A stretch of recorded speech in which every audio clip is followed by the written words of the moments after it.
24 फरवरी 2022 ये वो तारीख थी जब रूस और यूक्रेन के बीच आधिकारिक युद्ध शुरू हुआ था और रूस ने यूक्रेन के कई इलाकों में मिसाइल, ड्रोन और फाइटर जेट से एयर स्ट्राइक करके पूरे यूक्रेन को दहला दिया और ऐसा लग रहा था कि चंद दिनों में रूस पूरे यूक्रेन पर कब्जा कर लेगा। लेकिन ऐसी तो क्या वजह रही कि रूस ने यूक्रेन पर हमला किया और ये लड़ाई आज भी शुरू है।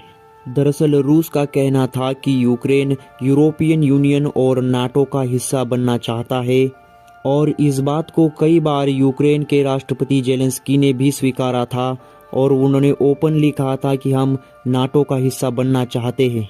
और इसी बात को लेकर व्लादिमीर पुतिन भड़क गए और उन्होंने इसे रूस की राष्ट्रीय सुरक्षा को एक बड़ा खतरा बताते हुए यूक्रेन पर हमला कर दिया।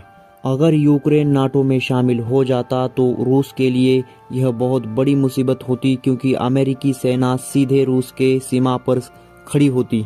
और बहुत हद तक ऐसा हुआ भी, क्योंकि जब युद्ध शुरू हुआ तो बहुत सारे अमेरिकी सेना के अधिकारी यूक्रेन जाकर यूक्रेन को रणनीति, हथियार और सैटेलाइट इमेजेस प्रोवाइड कर रहे थे, जिसकी मदद से यूक्रेन ने रूस के कई महत्वपूर्ण इलाकों को भी टारगेट किया और कई मौक़ों पर तो रूस की ज़मीन पर भी घुस गए थे।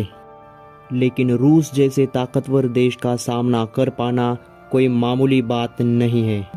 भले ही यूक्रेन को पूरे यूरोप और अमेरिका जैसे ताकतवर देशों ने हथियार और पैसे दिए हो, रूस के ऊपर सैंक्शंस लगाकर रूस की अर्थव्यवस्था को पूरी तरह से फ्रीज कर दिया हो, फिर भी आज 3.5 सालों तक रूस ने यूक्रेन के खिलाफ लड़ाई करके 22% से भी ज़्यादा यूक्रेन का हिस्सा अपने कब्जे में ले लिया है।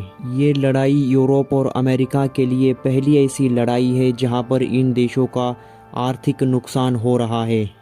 इससे पहले जहां भी दुनिया में युद्ध होता था, ये देश दुनिया के उन देशों को हथियार बेचकर खूब पैसा कमाते थे। इस युद्ध के सीज फायर को लेकर अमेरिकी राष्ट्रपति डोनाल्ड ट्रंप और रूस के राष्ट्रपति व्लादिमीर पुतिन के बीच अलास्का में एक वार्ता हुई। लेकिन हैरानी की बात तो यह रही, जिस देश के साथ रूस युद्ध में है उसी देश को इस वार्ता में आमंत्रित नहीं किया। इसे देखकर यूरोप के काफ़ी देश भड़क गए और अमेरिका को काफ़ी क्रिटिसाइज भी किया।